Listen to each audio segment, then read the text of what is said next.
Salut les gars, bienvenue sur musculationprisonance.com. Je suis accompagné d'Alexandre Paré. Alexandre maîtrise en sciences de l'activité physique, a sa propre école de formation qui s'occupe des formations d'énergie cardio de plusieurs autres chaînes au Québec et puis qui est formé comme Certified Strength and Conditioning Specialist de la National Strength and Conditioning Association. J'ai l'impression de faire une capsule en anglais aux États-Unis. Un grand entraîneur. Je l'ai eu comme prof à l'université, moi. Non, un des très bons profs que j'ai eu. Je dis pas ça parce que tu es là.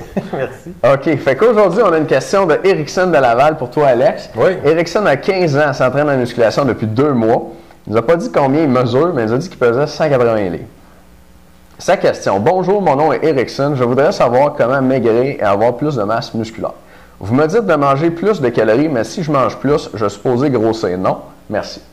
C'est la question d'Erickson. Qu'est-ce que tu en penses? Bon. Bien, à prime abord, ça fait bien du sens de penser que si on entre plus de calories, on va grossir. En fait, toutes les calories ne sont pas égales, on pourrait dire ça. Okay. Alors, c'est sûr que si Erickson mange 3000 calories de spaghettis ou de gâteaux, effectivement, il va probablement graisser. OK.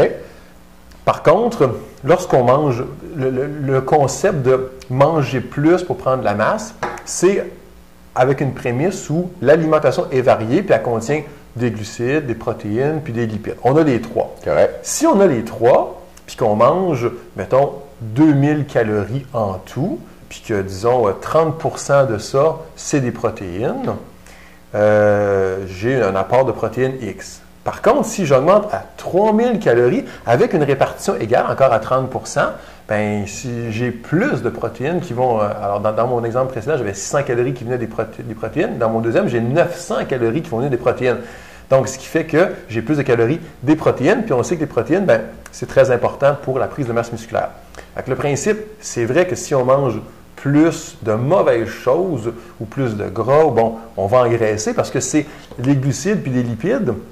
C'est pas ce qui constitue la masse musculaire. Ça peut nous aider à nous entraîner plus fort et tout, mais le muscle lui-même n'est pas construit en gras. Donc, si on mange plein de gras, ça ne nous aidera pas.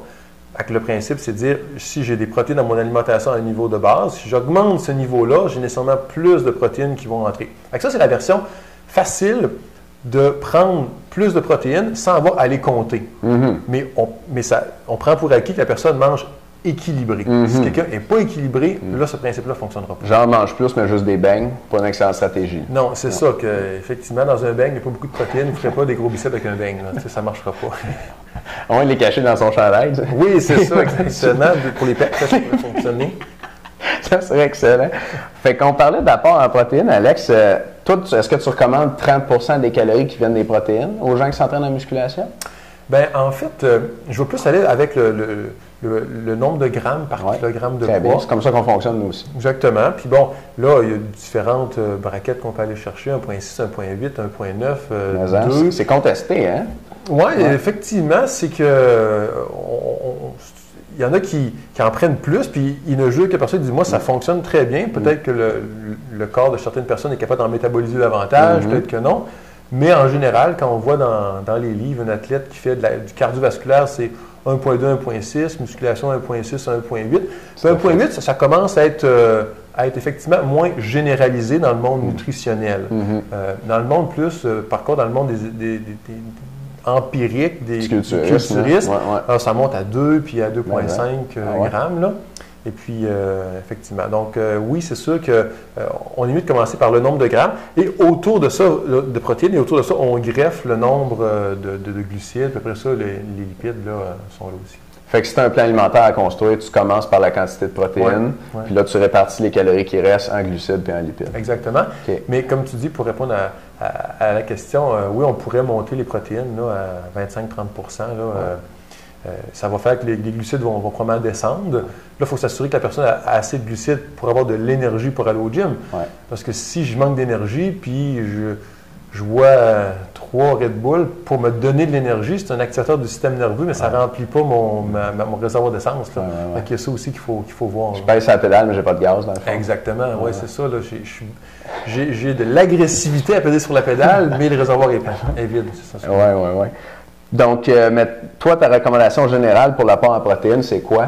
Là, on est allé d'un 1,6 pour les athlètes qui font de l'entraînement de musculation, puis tu me dis que sur le terrain, ça va jusqu'à 2,5. Toi, en général, tu recommandes combien? Bien, quand quelqu'un qui commence, ça dépend toujours de la fréquence d'entraînement puis du volume. Très Alors, bien. quelqu'un qui commence, puis qui dit qu'il n'est pas trop, qu'il faut faire attention, qui dit moi je suis pas trop sûr, puis je m'entraîne à 3 fois par semaine, un programme corps complet, bon pas cher, là, 1,3 grammes, là, c'est suffisant. Quand on commence à avoir un programme divisé, un split AB, là, peut-être 1,5, c'est plus. Après ça, quelqu'un qui a 3 programmes dans la semaine, ben là, 1,7, 1,8, puis un 4 programmes ou 5, où là, je fais un muscle une fois par semaine. Là, on est pas mal dans le haut de la braquette. On dégrade beaucoup. Et non seulement on dégrade dans l'entraînement qu'on fait, mettons en pectoraux, on dégrade, mais il faut calculer que quand les pectoraux se reconstruisent, il y a le lendemain, c'est le dos, puis le surlendemain, c'est les jambes. Donc là, on se ramasse après 4 jours où on a 3, 4, 5 groupes musculaires qui se reconstruisent en même temps. Donc, le 30 grammes de protéines que je prends ne va plus à un seul endroit, mais se subdivise en plusieurs départements. D'où l'importance de l'augmenter. Fait que des fois, c'est ça qu'on oublie. Le 30 grammes qui rentre dans un programme régulier, puis que j'ai fait PEC, j'ai tout fait, mais je n'ai pas brisé beaucoup. Il est réparti différemment quand je suis courbaturé de partout. Intéressant. Donc, on pourrait aller jusqu'à 2 grammes là, pour les gens qui s'entraînent beaucoup. Là.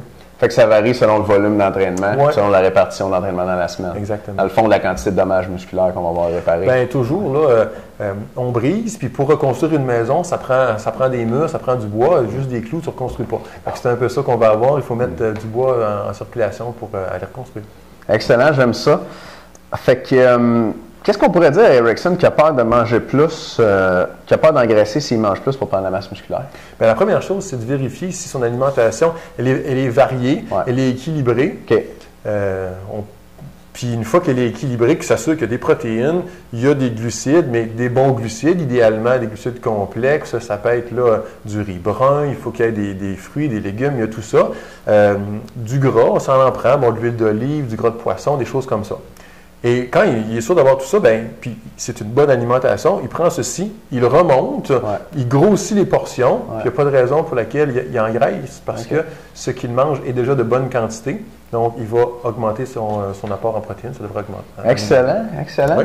Merci, Alex. Ça fait très plaisir. Erickson, j'espère qu'on a bien répondu à ta question. Oui. On en a une deuxième qui s'en vient. Certainement. On se voit demain avec la deuxième question avec Alexandre Paré. Merci de nous écouter.